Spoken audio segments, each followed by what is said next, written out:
Martínez y Martín Esparza conducen Frecuencia Laboral, el espacio donde los trabajadores son la noticia. Bienvenidos. Muy buenos días, yo soy Lourdes Martínez. Los saludo con mucho gusto. Hoy es sábado 5 de abril del 2014. Saludo a todos los que nos escuchan en el interior del país y en la Ciudad de México, y a quienes nos contactan en el extranjero a través de nuestro portal www.frecuencialaboral.com. Hola Martín, ¿cómo estás? Buenos días.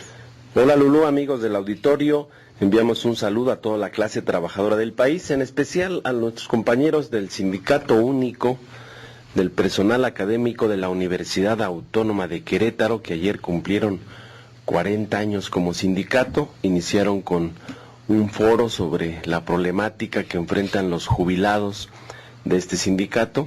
Ahí estuvimos presentes, quería enviarles un saludo. Hoy continúa el foro, habrá algunas otras organizaciones, incluyendo los compañeros de Mexicana de Aviación, van a estar ahí. También enviamos un saludo a todos los trabajadores en resistencia y al grupo de jubilados del Sindicato Mexicano de Electricistas. Iniciamos con Frecuencia Laboral, el espacio en donde los trabajadores son la noticia.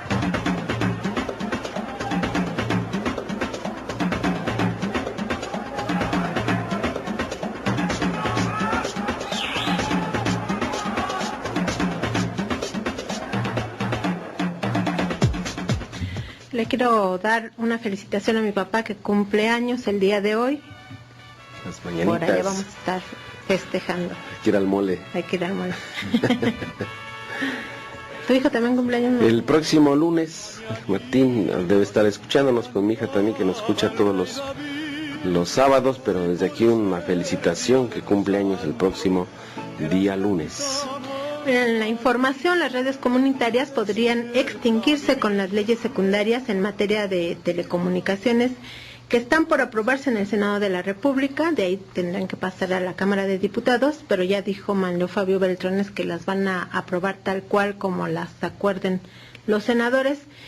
Y las redes comunitarias pues están en una situación complicada porque las quieren obligar a demostrar que son autofinanciables para mantener las concesiones, o para otorgarles las concesiones, porque les van a dar, una vez que se aprobó la reforma al artículo 28 constitucional, donde fueron reconocidas, pero se estableció que son sin fines de lucro. Imagínate que pusieron de presidente a la Comisión de Telecomunicaciones al sinvergüenza de Javier Lozano. Y él es pues ahora sí que un agente negociador interesado, porque él mismo tiene su empresa de telecomunicaciones y él operó durante el gobierno de Calderón para las empresas que se quedaron con la fibra óptica. Además, forma parte de este grupo económico donde está Germán Larrea. Germán Larrea es socio de Televisa, forma parte de este consorcio, y hoy Javier Lozano, que utiliza el cargo de senador y está en la Comisión de Telecomunicaciones, es para esos intereses.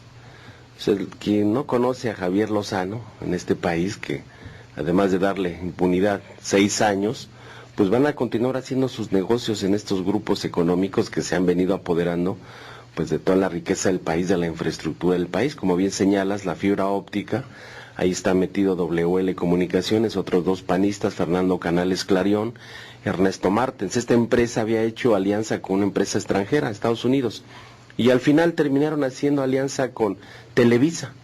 30 años les otorgaron la fibra óptica por 800 millones de pesos para explotarla. 30 años. Un negocio de más de 100,000 millones de pesos, y uno de los principales operadores fue este sinvergüenza de Javier Lozano. Sí, pero para esa fibra óptica nos endeudaron como nación. Pidieron un crédito, Francisco Gil Díaz, que es titular o directivo de Movistar, y finalmente ellos se quedaron con la fibra óptica, y quien la está pagando es el pueblo mexicano.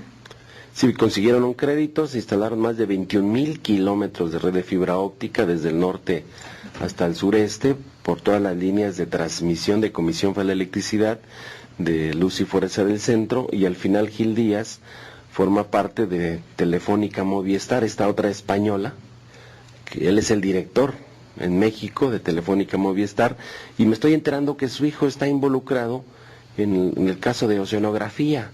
O sea, toda una clase política de sinvergüenza saqueando nuestra nación. Y en este tema de telecomunicaciones, también en entrevista con Frecuencia Laboral, sobre el tema que estabas mencionando, durante una manifestación que realizaron representantes de radios comunitarias de Michoacán, Estado de México, Puebla, Tlaxcala, Querétaro, Tamaulipas, Sonora, afuera del Senado de la República el jueves 3 de abril del 2014, María Eugenia Chávez, coordinadora ejecutiva de la Asociación Mundial de Radios Comunitarios en México, dijo que por presiones de los monopolios de la radio privada en leyes secundarias se envió Peña Nieto al Poder Legislativo, quieren exigirles que demuestren que son autofinanciables para mantener sus concesiones. A los medios comunitarios nos dejan a la libre, pero no podemos comercializar como tú lo mencionas. Es decir, ¿de dónde vamos a obtener nuestros recursos? No es que no solo podamos comercializar, sino que nos lo prohíben, ¿no? Entonces, en ese sentido, pues nos están tratando a los desiguales, en términos desiguales, pero muy inequitativamente, muy discriminatoriamente. Luego, en ese mismo sentido, nos piden como requisito demostrar que somos sostenibles económicamente. Ellos nos están requiriendo que además tengamos recursos suficientes, de acuerdo a sus criterios, por supuesto, para sostener un medio. Y lo cierto también es que los medios comunitarios que existen a la fecha se han sostenido en el tiempo, pero gracias al trabajo colaborativo de la gente. Eso es muy bueno y eso es loable y eso demuestra organización entre la gente, pero no tendría por qué evitarse que se adquieran otros recursos, ¿no? Que tengan otras maneras de conseguir su autofinanciamiento. ¿Y por qué el gobierno se ha empeñado por siempre de tratar de minimizar a las redes comunitarias? Yo creo que en el fondo porque somos iniciativas ciudadanas. Llamémonos comunitarios, libres, alternativos, indígenas. Principalmente somos iniciativas ciudadanas.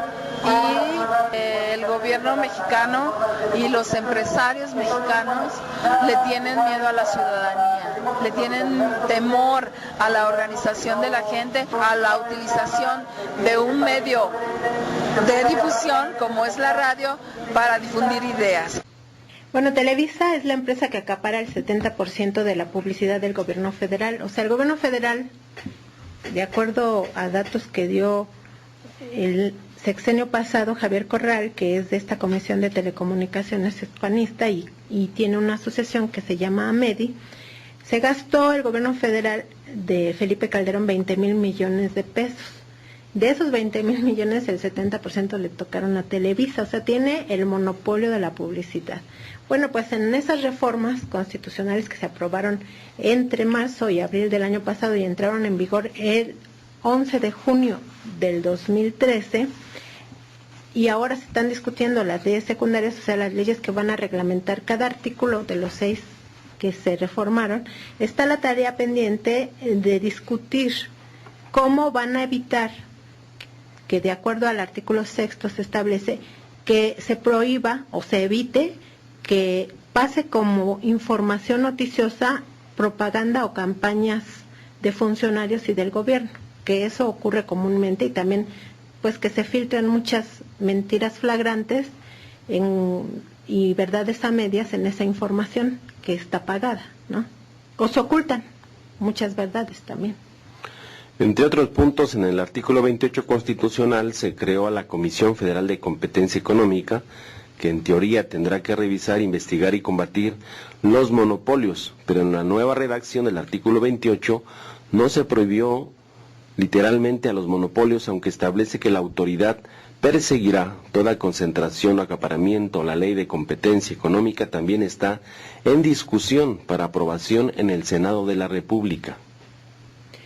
Uno de los puntos medulares es que también se creó el Instituto Federal de Telecomunicaciones en la reforma constitucional, que en teoría impondrá límites a la concentración nacional y regional de frecuencias radioeléctricas y obligará a los monopolios de los medios de comunicación que pues que concesionen o que vendan todo lo que exceda y los convierta en monopolio. Eso obligaría a Televisa y a TV Azteca pues a vender más de la mitad de sus propiedades, pero también obligaría a Slim a vender pues mucho del monopolio en telefonía que tiene, porque él es el principal monopolio. El asunto es que como Televisa y TV Azteca tienen representantes en el Senado de la República, como ya veíamos, pues a Lozano, quieren presionar a Slim para que venda su excedente como monopolio, pero Televisa y TV Azteca y Movistar no quieren vender nada de lo que tienen, ¿no? Sí, Televisa y TV Azteca, al igual que Movistar, presionan en el Senado para que Slim venda parte de su monopolio telefónico, pero nadie obligará a Televisa, a las televisoras, que acaparan 900 de las 1.142 estaciones que hay en amplitud modulada y frecuencia modulada, y el 90% de la televisión ha de incorporar sus excedentes. Bueno, pues el segundo hombre más rico del mundo todavía no le afectan nada, porque todavía no se aprueban estas leyes secundarias, pero él ya quiere que se recorte el contrato colectivo de trabajo de los telefonistas, porque dice que pues ya no le va a alcanzar el dinero para pagar las prestaciones, y por esa razón los telefonistas, ese mismo día que estaban manifestando los de las asociaciones de radios comunitarias, estaban manifestándose también ellos por aparte para pues exigir que se respete su fuente de empleo. Son más de 60,000 telefonistas los que están en riesgo, y Hernández Juárez, el líder del sindicato, Francisco Hernández Juárez, presentó una iniciativa de ley secundaria. Vamos a escuchar lo que dijo. Hicimos un meeting para expresar nuestro rechazo a los intentos por afectar el desarrollo de Teléfonos de México y poner en riesgo nuestro empleo. ¿Qué es lo que están planteando? Que se modifique la ley, porque a mí me parece absurdo que se quiera castigar a la empresa por cumplir la ley, porque solo por eso atendió la telefonía rural y pública, y además que ahora se le quiera obligar a no cobrar por sus servicios. Lo que quieren es tronar a Teléfonos y quitarse del único contrato colectivo que tienen ellos. ¿Y cuántos trabajadores estarían? Somos 60,000. ¿Todos estarían? Todos. Como no va a tener ingresos, que es lo más grave, pues obviamente ya quiere bajar nuestro contrato colectivo. ¿Qué les quiere quitar? Todavía no lo ha definido, pero ya nos quiere sentarse a discutir con nosotros cómo bajar los costos del contrato. Bueno, y dice él que ya con eso pues eliminarían al único contrato colectivo que hay en el ramo de la telefonía. Todos los demás son contratados por outsourcing o por honorarios, o de plano no tienen ni contrato, ¿no? Sí, ahí está la telefonía celular, que es Yusacel, que también es de Carlos Slim, pero ahí ya está a través de un contrato de protección, ¿no?, con estos sindicatos que no encuentran a sus dirigentes por ningún lado. O Slim mismo tiene varias empresas contratadas por outsourcing, ¿no? Entonces el segundo hombre más rico del mundo, pero pues parte de su riqueza la finca en no distribuirla, en quedarse con toda la riqueza que generan los trabajadores, y pues además si nos cobra un peso de más a todos en cada recibo, pues se acrecenta su fortuna, ¿no? Sí, el pasado jueves también participaron en las consultas públicas los directivos de la radio y televisión cultural, entre ellos el Canal 11 e Imer. Advirtieron que tal como se prevén las leyes secundarias, estos medios públicos podrían desaparecer si se les obliga a comercializar sus espacios como se pretende hacerlo.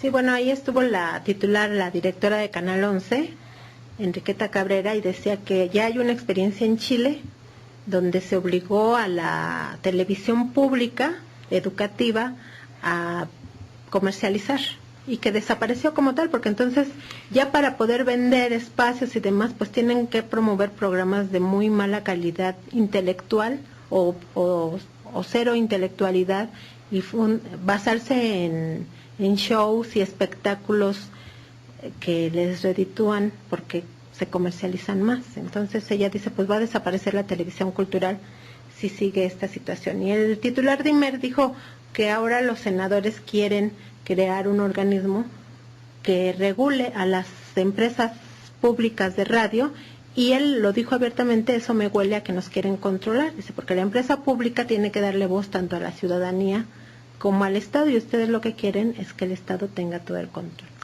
Y aquí se observa entonces que lo que nos vendieron con bombos y platillos de la reforma constitucional, donde supuestamente iban a acabar con los monopolios, iba a haber mayor apertura, más competidores, precios más justos, y este tema de respetar las radios comunitarias, las estaciones de televisión como IMER, el Instituto, Canal 11, pues todo lo que nos dijeron fue pura mentira. Hoy lo que se observa con las leyes secundarias es privilegiar a este monopolio que es Televisa. Es la segunda ley Televisa y TV Azteca para controlarnos con su programación, como bien lo dices. El contenido de sus programas, de estas televisoras, tienen a nivel mundial de los ratings más bajos.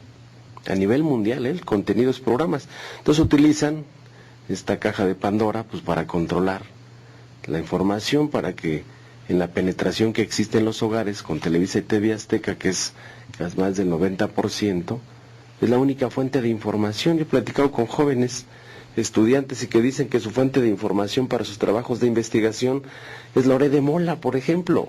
O sea, imagínate la situación en la que vivimos los mexicanos con este tipo de televisoras, que el contenido pues prácticamente es privilegiar al gobierno en turno y sobre todo pues a los grandes intereses económicos para seguir acabando con las conquistas de los trabajadores y despojándonos a los mexicanos de este patrimonio de infraestructura que se ha creado a través de los años con los impuestos de todos los mexicanos. Sí, de hecho, la encuesta de opinión pública y participación ciudadana que hacía la Secretaría de Gobernación, creo que este 2013 ya no la hizo, eso señala que la televisión es la principal fuente de información, pero si revisamos la calidad de la información, nos vamos a dar cuenta que es parcial, que sus fuentes fundamentales son las del gobierno federal, la de los empresarios, las de algún ente de poder económico, político o social, y la ciudadanía estará literalmente fuera del escenario. Entonces, no contribuyen a la democracia, no contribuyen a crear ciudadanía, a crear participación ciudadana, y sí contribuyen al control de la información y a monopolizar los medios, ¿no? Bueno, ahora ya están pidiendo que desaparezcan las redes comunitarias porque son competencia desleal, dicen ellos. Estás escuchando Frecuencia Laboral con Lourdes Martínez y Martín Esparza. Seguimos. Corta, nos conectamos. Bueno, pues tenemos llamadas del auditorio. Magdalena Olivares dice que ella es de Coacalco y dice que metió la queja ante Profeco y que actualmente tiene 68,000 pesos de deuda con Comisión Federal de Electricidad, y dice que los de CFE le informan que la queja no sirve y que tampoco sirve la Asociación Nacional de Usuarios de Energía Eléctrica. Sí, pero los trabajadores de la CFE no son autoridad, ellos no son para decir si sirve o no sirve. Había que revisar el tema de la ley de Profeco para que vea cuáles son las garantías que hay que exigir se cumplan. Una vez que tú presentaste tu queja, porque es por varias razones. Una, porque el costo del servicio que te están vendiendo, en este caso el servicio público, las tarifas, son muy altas y no las puedes pagar. Tenías un subsidio como usuario, no tienes contrato con Comisión Federal de Electricidad, lo hiciste con Luz y Fuerza del Centro, ahí hay una laguna jurídica. Y tercero, hay variaciones de voltaje que están dañando los aparatos de los propios usuarios. O sea, hay muchas razones para poder presentar tu queja ante Profeco y hacerla valer con el movimiento. Y la única forma de que defendamos, lo único que tenemos que son los servicios públicos, es organizándonos. Por eso está la Asamblea Nacional de Usuarios de la Energía Eléctrica, que se reúnen todos los sábados en Antonio Caso número 45. Si no nos juntamos entre todos, pues van a seguir pisoteando a los propios usuarios de la energía eléctrica. Tenemos más llamadas. Así, Ivonne Peña dice, la Suprema Corte de Justicia de la Nación es para los privilegiados y no para la clase obrera. El Popeye, saludos al auditorio y al equipo de Frecuencia Laboral. Hoy sábado amaneció con otro gasolinazo. Nos vamos al despertar del gallo. El despertar del gallo. Bien, la pregunta de hoy, de acuerdo a la Ley Federal del Trabajo, ¿qué se entiende por relación de trabajo, por capacitación inicial y cuánto tiempo debe durar? Si conoce la respuesta, llame y participe. Lo invitamos a que visite nuestro portal www.frecuencialaboral.com. Quiero saludar a todos nuestros colaboradores voluntarios. Está Andrea Luna Hernández ayudándonos a contestar los teléfonos. Alfonso Becerra también en los teléfonos. Edgar García de las prepas del DF y La Hormiga de Base. En apoyo en los teléfonos el amigo bombero peregrino que en un momento nos va a dar su cápsula, el licenciado Jesús Luna, Martín Esparza. Muchas gracias por estar aquí con nosotros. Derecho y justicia para los trabajadores. Licenciado Jesús Luna, buenos días. ¿Qué tal, Martín? Un gusto saludarlos. Pues hay muchísimas preguntas de los trabajadores, que hay una violación permanente a los derechos. Dice una compañera, Sandy Rivas, el 26 de marzo fui despedida de manera injustificada de mi empleo. Me gustaría saber qué puede hacer, licenciado. Pues lo primero, que yo creo que hasta parece ya un eslogan, es que tenemos que tener la capacidad de organizarnos. Porque mientras no demos una respuesta colectiva y obliguemos a esos legisladores que están más, parece, proclives a buscar los intereses, cómo fortalecer los intereses de los empresarios, pues son los que hacen leyes tan nefastas como la reforma laboral que se hizo. Recordemos que ya incluso un juicio estaba previsto para un año, ya llevamos un año, 7 meses casi de que se reformó la ley, y muchos de los juicios se iniciaron, ni siquiera han comenzado sus audiencias. Entonces, en este caso, yo creo que es organizarnos. Segundo, que demande.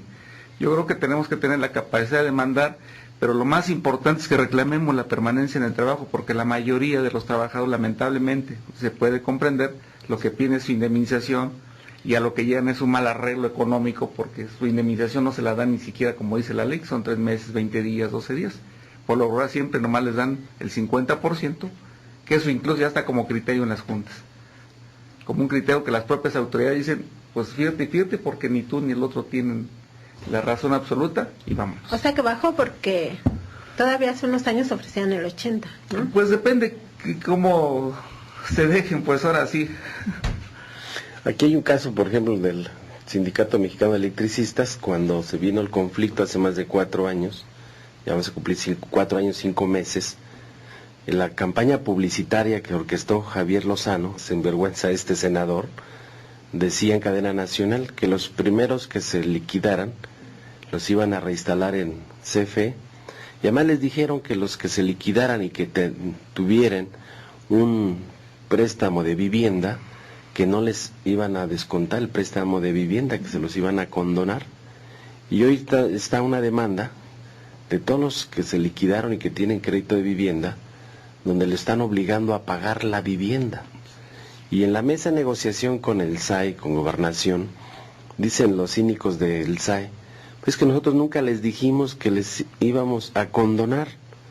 Les dijimos que no les íbamos a deducir de lo que les íbamos a pagar cuando firmaran ante la Junta. Pero hoy sí les cumplimos porque no les deducimos y hoy nos tienen que pagar. Y están demandando, casi son 8,300 que se liquidaron para que paguen la vivienda, cuando el dinero es un fondo de los trabajadores, porque no tenemos Infonavit, no tenemos Fobiste, creamos el propio fondo de vivienda. Vamos a defender a todos los trabajadores. Son una demanda de casi 13,000 compañeros entre liquidados y no liquidados en el tema de la vivienda, y lo vamos a anunciar la próxima semana.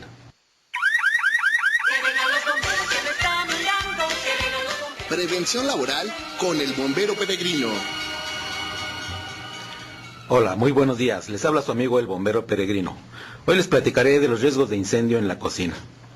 Muy frecuentemente sucede que al estar calentando aceite para freír alimentos en un sartén, este aceite se calienta tanto que llega a prenderse. Si esto le sucede, no intente apagarlo con agua o con trapos húmedos. Solamente póngale una tapa metálica y así el fuego se extinguirá por sofocación. Si no tiene a la mano una tapa, colóquele un sartén o una cacerola, igualmente metálica, que esté del mismo tamaño o un poco más grande que el sartén involucrado. Así, aunque las flamas salgan por un lado, no pasará de ahí y espere a que se consuma el aceite. Para mayor información, comuníquese con el cuerpo de bomberos más cercano o llame al 068. O escríbame al siguiente correo electrónico, antonioperegrino@yahoo.com.mx. Informó para Frecuencia Laboral su amigo el bombero peregrino. También lo invitamos a que visiten nuestro portal www.frecuencialaboral.com y ya como a las 6 de la tarde podrá usted escuchar la repetición del programa de hoy que se queda a lo largo de la semana. En más información, los trabajadores de Tierra de Mexicana de Aviación anunciaron movilizaciones y también dijeron que interpondrán recursos legales para impedir que se ejecute la quiebra de esa paraestatal que la obligaría a vender todos sus activos. Esa resolución de la quiebra de Mexicana de Aviación la emitió ayer, viernes 4 de abril del 2014, la jueza Edith Alarcón, porque el abogado de los trabajadores de Tierra de Mexicana de Aviación dice que ese fallo tiene vicios de legalidad. Vamos a escuchar lo que nos comentó. Vamos a apelar contra la sentencia de quiebra y con eso vamos a lograr que se suspendan sus efectos hasta que se resuelva al final el recurso. Y por eso interpusimos ya amparos para que no se dé aplicación a la ley de aviación civil y a la ley de aeropuertos, porque existe una contradicción entre esas dos leyes y la de concursos mercantiles, que según el artículo 1 constitucional debe resolverse a favor de las personas y de los derechos humanos. Y en este caso sería a favor de los derechos humanos de los trabajadores.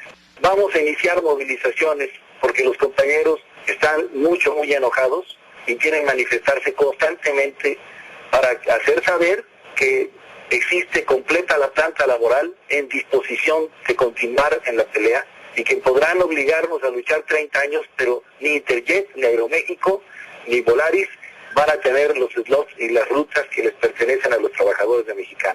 O sea, esto de la quiebra es más bien para favorecer a las empresas privadas de la aviación. Absolutamente. Y no pueden vender nada hasta que no resuelvan los recursos legales. Exactamente. La sentencia además tiene defectos propios. En primer lugar, la quiebra es la etapa del concurso en el que la empresa se pone en venta. Nosotros teníamos interpuestos una serie de recursos anteriores para lograr que bienes que no fueron ilegalmente sustraídos se volvieran al patrimonio de la empresa. Y todavía esos recursos no están resueltos en forma definitiva. Todavía está en duda si el MRO realmente puede ser una empresa independiente o debe regresarse al patrimonio de Mexicana. Todavía está en duda porque hay un juicio también interpuesto si tenemos derecho a que Mexicana reciba por el usufructo de los slots como le pagó Interjet a Aerocalifornia. Bueno, y este es otro caso en donde están involucrados exfuncionarios públicos. Pedro Aspe con Volaris, está Alemán Velasco, el hijo del expresidente, que fue gobernador de Veracruz, con Interjet, y así nos vamos encontrando funcionarios que ocuparon cargos clave, ahora sirviendo para empresas que son realmente de ellos, o que en donde ellos tienen intereses muy fuertes, y despojando a la nación, ¿no? Quedándose con los bienes de la nación, porque hay que recordar que Mexicana de Aviación es una paraestatal. Se están quedando con todos los bienes, tanto con las rutas como con lo que ellos llaman slots, que son las pistas donde se estacionan, digamos, como estacionamientos, y otros bienes como los edificios que vendieron ilegalmente y también dejaron endeudada a la nación por alrededor de 1,000 millones de pesos. Pidieron un préstamo y se declaran en quiebra. Entonces, ¿quién va a pagar ese dinero? Lo estamos pagando los mexicanos. Y además aquí hay que resaltar el gran esfuerzo que han hecho los trabajadores.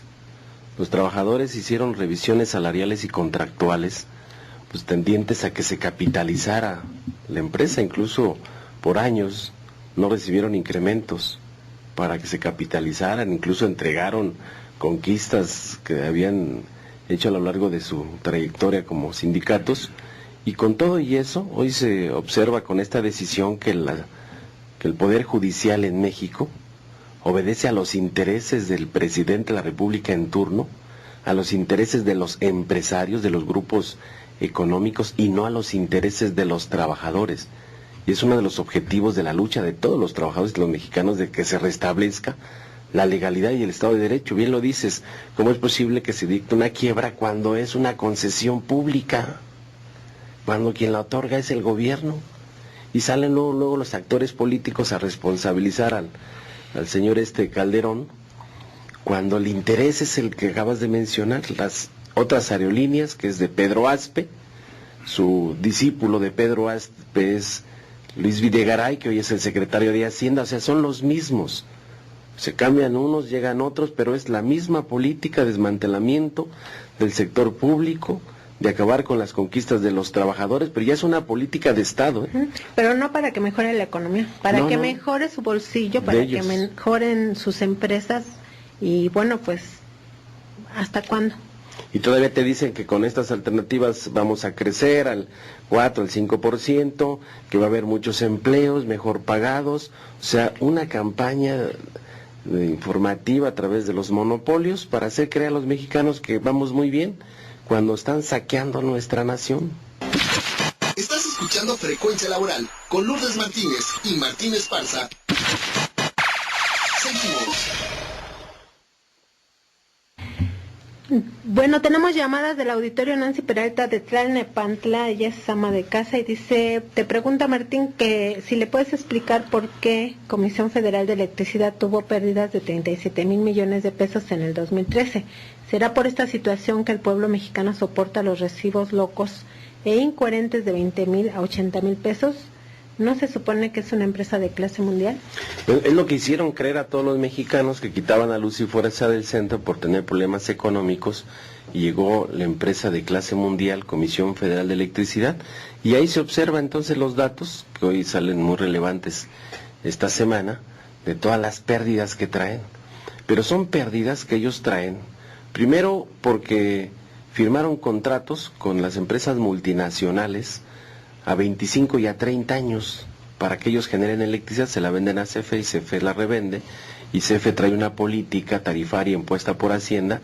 Si le compran a $1, por ejemplo, a las multinacionales, tienen que venderle a 80 centavos o 90 centavos al usuario, mientras más distribuyas, más pierdes, y esa es una política tarifaria para acabar con las empresas públicas. Entonces ahí vienen los subsidios, las transferencias del gobierno federal, esa es una parte. La otra es todo la corrupción dentro de la Comisión Federal de Electricidad. Recordemos que en el sexenio pasado denunciamos de obras que nunca hicieron en CFE, y además los sobrecostos de las obras, y ahí pusimos de cómo trae una deuda de más de 900,000 millones de pesos Comisión Federal de Electricidad. 11 años se la pasó Alfredo Elías Ayuba al frente de la CFE. Hubo una comisión especial, recordemos, trae a colación la comisión que acaban de crear en el Senado de oceanografía, para investigar la corrupción. Hicieron una en la legislatura pasada que la encabezó César Augusto Santiago, que era diputado del PRI.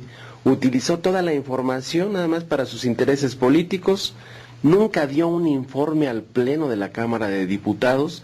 Le entregamos toda la información de las corruptelas de Alfredo Elías Ayub con Néstor Félix Moreno Díaz y todo ese cártel de la electricidad de México, y hoy quienes están pagando las consecuencias son los usuarios, porque llegan los ramalazos de 40,000, 50,000, a los campesinos de Atenco les acaba de llegar un recibo de luz de 60 millones de pesos, o sea, ¿quién les va a estar pagando? O sea, es una locura, y por eso pues, la única forma de acabar con las empresas públicas, porque es una receta, te endeudan, le fomentan la corrupción, dejas que se deteriore el servicio, y al final dicen, pues hay que privatizar porque ya no hay dinero suficiente para poder sostener una empresa de clase mundial como la CFE. Pero ellos se la quedan y entonces sí ya funciona. Sí, ya hay. Pero además ahí hay otra corrupción.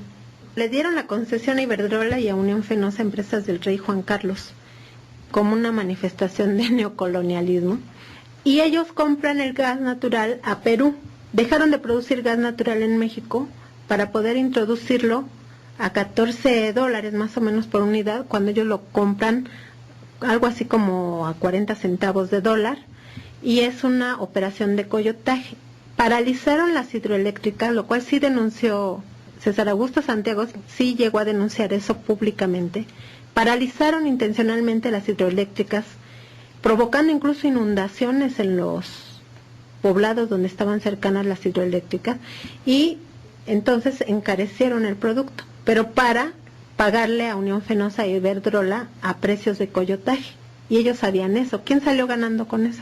Sí, ahí es un contrato que hizo Felipe Calderón en el 2007 con Unión Fenosa, para que trajeran ese gas. Incluso sale ganando el gobierno de Perú, estaba Alan Rodríguez, hicieron la operación y firmaron por adelantado el convenio, incluso antes de que lanzaran la licitación pública internacional.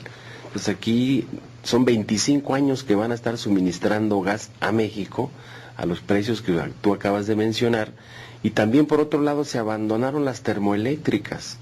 Las termoeléctricas, se instalaron una termoeléctrica junto a una refinería, es porque el último de los derivados del petróleo es el combustóleo, y entonces se utilizaba para generar electricidad, y electricidad muy barata. Hoy las termoeléctricas las están parando. Por ejemplo, me tocó ver la termoeléctrica de Monterrey, está fuera de servicio, y adelantito la termoeléctrica de Monterrey instalaron una de ciclo combinado con Unión Fenosa. O sea, dices, qué política tan desvergonzada de la infraestructura del Estado, pararla para privilegiar los intereses de las multinacionales que ya tienen más del 50% de la generación eléctrica en nuestro país.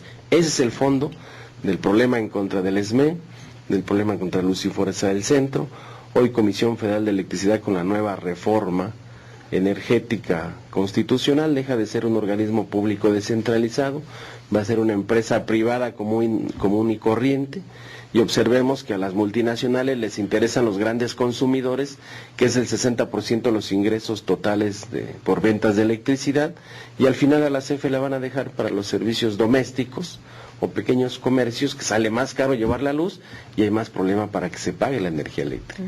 Sí, con la reforma energética se establece que se va a crear un organismo al que tanto CFE como Petróleos Mexicanos le van a entregar todos sus bienes. Ese organismo va a operar todo y aquellos nada más van a comercializar, y a los trabajadores les están diciendo que no van a perder su empleo, pero si ya no van a tener materia de trabajo, pues no creo que les paguen por no hacer nada, ¿verdad? No, y ya se los dijo el sector del trabajo, a los de la CFE y al sindicato de Pemex, que tienen que redimensionar su plantilla de trabajadores, porque habrá competencia con otras empresas en el país. Dice, incluso algunos trabajadores de los mejor preparados van a poder conseguir empleo con las empresas extranjeras y hasta la mejor puedan estar mejor pagados. Y fíjate cómo usan los términos, ¿no? Dicen redimensionar. En realidad lo que están queriendo decir es despedir. Claro. Como cuando te dicen reformas estructurales, lo que en realidad están diciendo es privatizar.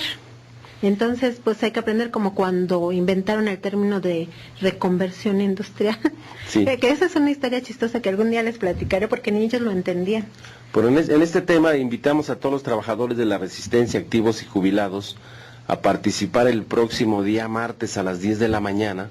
Haremos una movilización del sindicato ubicado en Insurgentes número 98 hacia el Senado de la República y de ahí a Gobernación, para exigir se cumplan los acuerdos a los cuales hemos llegado con la Secretaría de Gobernación, primero para que ya les liberen y se firme el convenio marco, se liberen los recursos para que más de 1,000 compañeros puedan recibir su pensión vitalicia, y que nos den respuesta sobre la propuesta de reinserción laboral que hemos entregado desde el día 30 de enero al presidente de la República. Hemos hecho ya propuestas específicas. Queremos señalar que la empresa de clase mundial nunca llegó en la zona central del país. Acaban de tener ya el diagnóstico de la hidroeléctrica de Necaxa, una hidroeléctrica de 114 años, y está abandonada. Los generadores desarmados, tableros desarmados, las cuencas de los ríos prácticamente canales destrozados, no hay captación de agua en las principales tomas como es la tercera división, los diques de las presas sin mantenimiento. Incluso hasta arrancaron la placa de los 100 años de la hidroeléctrica, están vendiendo por fierro viejo, o sea, equipos, materiales, herramientas y un saqueo que hicieron a la hidroeléctrica de Necaxa. Entonces esa propuesta la vamos a entregar de manera específica, presentando el diagnóstico de cómo está y cómo le vamos a hacer los electricistas de la SME para poder reconvenir esta hidroeléctrica y siga funcionando otros 100 años más. Es una de las tareas que tenemos en el Sindicato Mexicano de Electricistas. Le invitamos también a que visite nuestro portal www.frecuencialaboral.com. Y en más información, los trabajadores de salario mínimo, prácticamente va a ser imposible para ellos cobrar el seguro de desempleo, que ahora los investigadores le están llamando el no seguro de desempleo, porque pues prácticamente nadie lo va a poder cobrar. Al menos 3 millones de trabajadores de salario mínimo no lo van a poder cobrar porque necesitarían cotizar por lo menos 14 años para alcanzar ese beneficio. Cotizar tanto al IMSS como al Infonavit. El investigador de la Universidad Autónoma Metropolitana, Gustavo Leal, dijo que tampoco la pensión universal ayudará mucho a los trabajadores porque, pues como ya sabemos, es raquítica de 580 pesos, ridícula, pero dice que con el no seguro de desempleo, en realidad lo que va a hacer es quitarle los fondos al Infonavit y a la larga o a la corta se los van a transferir a las Afores, pero además le están abriendo una ventana, un nicho de oportunidades, como dicen, que es que como el Infonavit va a quedar desfondado, los créditos habitacionales ya van a ser privados y a través de la banca privada, que son los que finalmente van a terminar ganando. Por otro lado, dijo que las Afores, que se supone iban a dar ganancias bonanciosas a los trabajadores, en realidad han perdido más de 800,000 millones de pesos en los últimos 6 años. Vamos a escuchar. En la Cámara de Diputados apenas hace 2 semanas se aprobaron esta ridícula pensión universal de 580 pesos mensuales que llegará en el año 2026 a 1,092 pesos, y el otro ofensivo no seguro de desempleo que representa un despojo absoluto sobre los fondos de vivienda de los trabajadores. Básicamente el problema es que el no seguro de desempleo va a afectar evidentemente la capitalización del Infonavit. Segundo, va a reducir el derecho a la vivienda digna. Tercero, es un seguro que evidentemente va a beneficiar, como ya decía, a las Afores y a los bancos, que ahora van a ser los que van a tener que otorgar esos créditos hipotecarios. Pero además, en términos de sus posibilidades de prestación, el seguro es muy restrictivo y casi lo hace inalcanzable para los trabajadores, podríamos decir, con minisalarios, porque la combinación entre este bajo salario y lo que se pide por cotización va a implicar que tengan que cotizar hasta 14 años para tener derecho a este microseguro, que además, como digo, es absolutamente restrictivo. Es un despojo brutal a los trabajadores y lo que más sorprende es el silencio bárbaro de las dirigencias corporativas que no han metido la mano por defender aquí a los trabajadores del apartado A. En último término, también hay que mencionar que este bárbaro seguro, que no es seguro de desempleo, no ampara a los trabajadores del apartado B, y eso las dirigencias sindicales corporativas también del apartado B lo han venido publicitando como una defensa de los fondos de pensiones del apartado B, lo cual es evidentemente un sinsentido.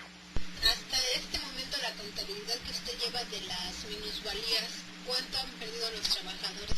Hay una reciente elaborada por la Comisión de Seguridad Social que establece que en los últimos 5 años hay hasta 800,000 millones de pesos perdidos de los fondos totales de inversión de los trabajadores. Bueno, pues vamos a seguir dando esta información porque paradójicamente los líderes de la CTM, de la CROC y los que están en el Senado representando a los trabajadores apoyaron el seguro de desempleo y ya anunciaron que van a votar por esto, porque está esa iniciativa ahorita en el proceso en la Cámara de Senadores. Había que preguntarle a los ministros de la Suprema Corte que si están dispuestos a recibir una pensión vitalicia de 580 pesos o a los presidentes de la República o como el que está ahorita, porque al término también ellos se pensionan vitalicio, entonces ya hay un nuevo sistema de pensión universal. Si es parejo, pues hay que ver si van a aceptar los 580 pesotes que aprobaron los diputados, ¿no? Ahora habría que pensar que en realidad nos dieron lo mismo que a los de la Suprema Corte, pero con 3 ceros menos, porque a ellos les dan 580,000 al mes y a nosotros nos quieren dar 580 al mes, o sea, 580 pues son 19 pesos diarios, ni siquiera para el transporte diario. Estás escuchando Frecuencia Laboral con Lourdes Martínez y Martín Esparza. Seguimos. Tenemos llamadas. El profesor Víctor Manuel García dice, él opina que efectivamente es Televisa la que ejerce el control en muchos aspectos en el país, porque dice que incluso impuso al director de la selección nacional y a Peña Nieto. Él opina eso. Rocío Aguilar, de Ecatepec, en México los políticos están vendiendo todo, quiebran las empresas públicas, las venden a precios baratísimos, por eso es necesario hacer conciencia y organizarnos. Envía saludos al Popeye, a su servidora Lourdes Martínez, al licenciado Luna y a todos los que están en el programa, Martínez Parzo. Gracias. Profesora Carmen Soto, ella es de Ecatepec y opina que también se debe hacer una auditoría a los que se enriquecen ilegalmente y ella propone que se le debería hacer una auditoría al líder de los trabajadores al servicio del Estado, Joel Ayala, y a su compadre Manuel Acevedo González, que es el líder del Servicio Postal Mexicano. Sí, José Manuel García, de Puente Blanco, Iztapalapa. Hoy a la 1:00 p.m. en el Museo de Caracol se celebrará el 5º aniversario del programa Historia en Vivo de Berta Hernández. Están todos invitados. Dice, hay que solidarizarnos entre todos ante lo que está pasando. Ángel Cervantes les manda un saludo a todos. Dice, si ateo significa equilibrio mental, entonces no nos extrañe que aparezcan como Cuauhtémoc Gutiérrez, como inmensos corruptos por una educación religiosa que hace más de 500 años sigue cosechando el abuso a menores y mujeres, educándolos para la prostitución. Ahí está Marcial Maciel. Tenemos 2 invitados con los cuales vamos a pasar ya sin mayor preámbulo. Él es Carlos Guillén, secretario general del Sindicato Único de Trabajadores de la Industria Nuclear, que nos va a hablar de una reunión que tuvieron representantes de escuelas y universidades públicas por parte de los trabajadores.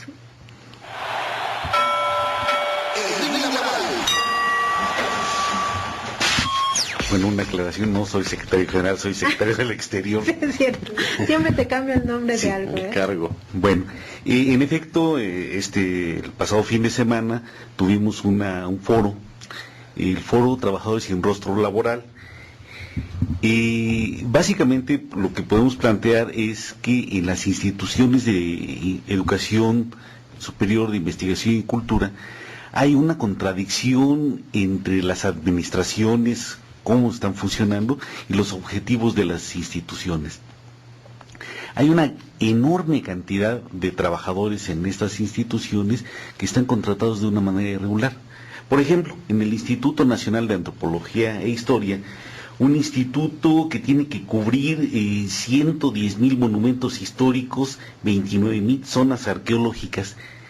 Hay alrededor de 800 trabajadores académicos, investigadores y profesores. Obviamente no pueden cumplir toda la demanda. Y como lo cubren, pues contratando de una manera irregular a estudiantes, a profesionistas recién egresados, que son quienes hacen una buena parte del trabajo, de un trabajo de gran calidad, hay que decirlo, pero lamentablemente esto lo hacen en condiciones extremadamente desfavorables. Lo hacen contratados por 1 mes, 2 meses, 3 meses, por un proyecto, máximo 5 meses y medio. Esto a fin de evitar que generen antigüedad.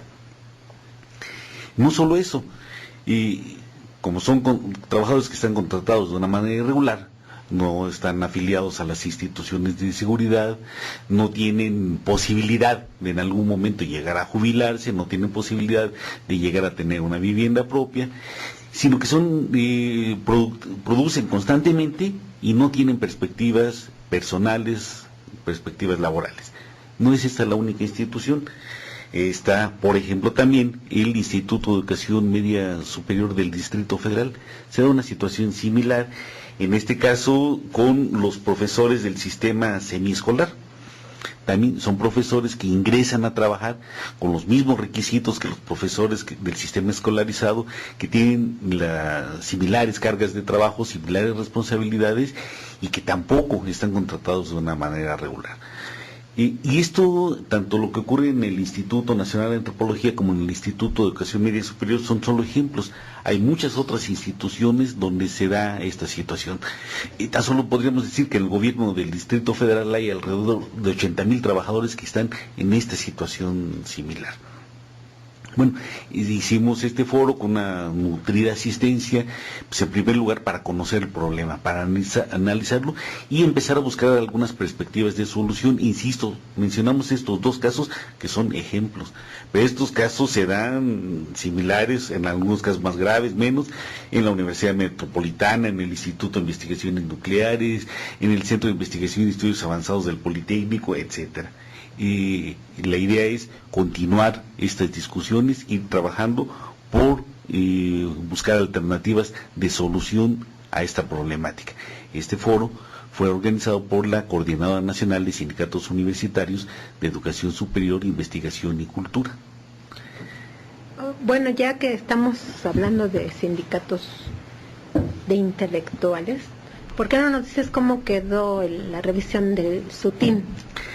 Bueno, en efecto, este lunes firmamos la revisión de nuestro contrato colectivo de trabajo y como habíamos informado previamente, nuestro interés fundamental era fortalecer aquellos aspectos que tienen que ver con la investigación y el desarrollo.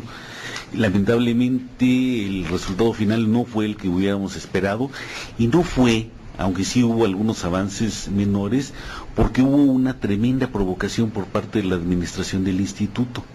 En medio del proceso de revisión, nos aplicaron un descuento de 2.62 del salario por efecto de las cuotas al ISSSTE. Por esto rápidamente lo planteo. Y cuando se modificó la ley del ISSSTE, aumentaron las cuotas, el instituto planteó que pagarían la diferencia y ahora sin decir nada, sin avisar, sin previo aviso, plantean que, bueno, no plantean, sino hacen el descuento. Y después, en el marco de la revisión, nos ofrecen, les damos la diferencia, pero eso lo deducimos del aumento. Nos habían ofrecido 3.5, nos quitan 2.62, ¿cuál aumento? Esto es bastante parecido a lo que se hace con el dichoso seguro del desempleo. Querían que nuestro aumento lo diéramos de lo que ya tenemos.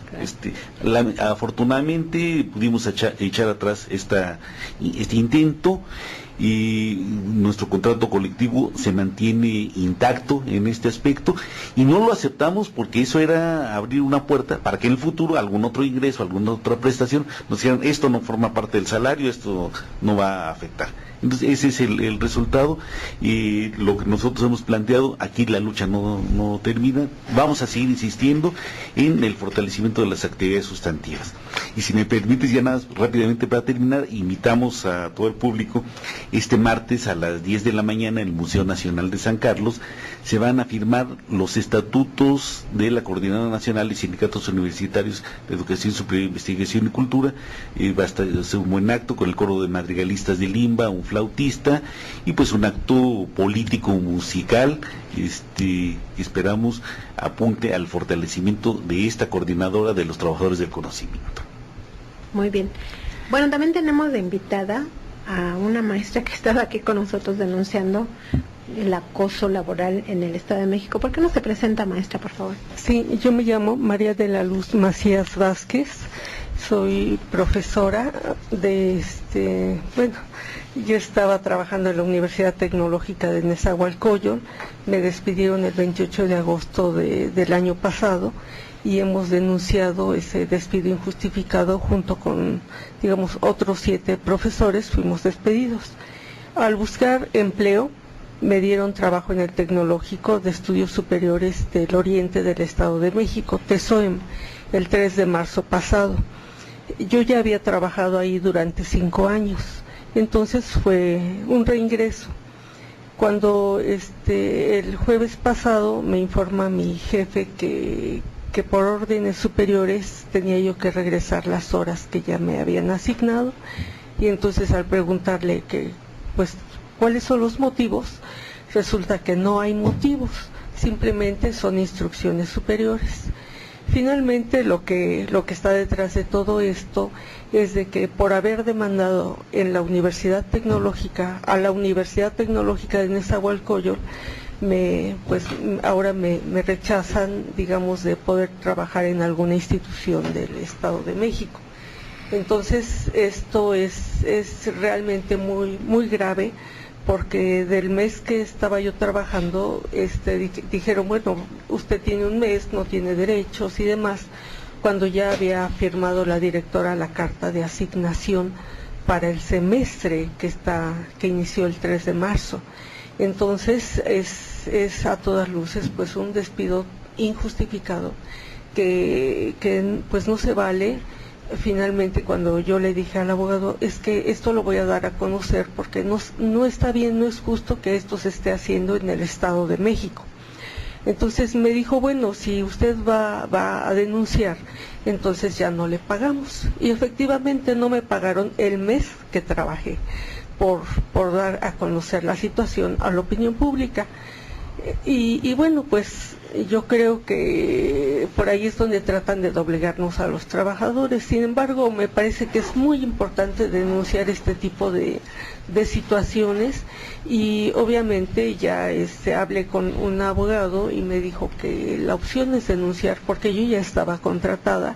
Aquí está mi credencial donde firma la directora la vigencia de mi contratación. Entonces no hay motivo para que se me despida. Pues es un típico caso de acoso, los famosos trabajadores boletinados por defender nuestros derechos, y eso pues está penado ya. Y dicen que del Estado de México están las cosas muy bien, y hay una publicidad y todos los días sale el gobernador en fotos, en la prensa, en la radio, en la televisión, diciendo que están como nunca los trabajadores en el Estado de México, y hoy se ve que simplemente no se respetan los derechos laborales en el Estado de México y en todo el país, ¿no? Pues es hora de irnos. Muchísimas gracias por haber estado con nosotros. Hasta la próxima. Frecuencia Laboral. Escúchanos el próximo sábado de 7 a 8 de la mañana por el 760 de AM.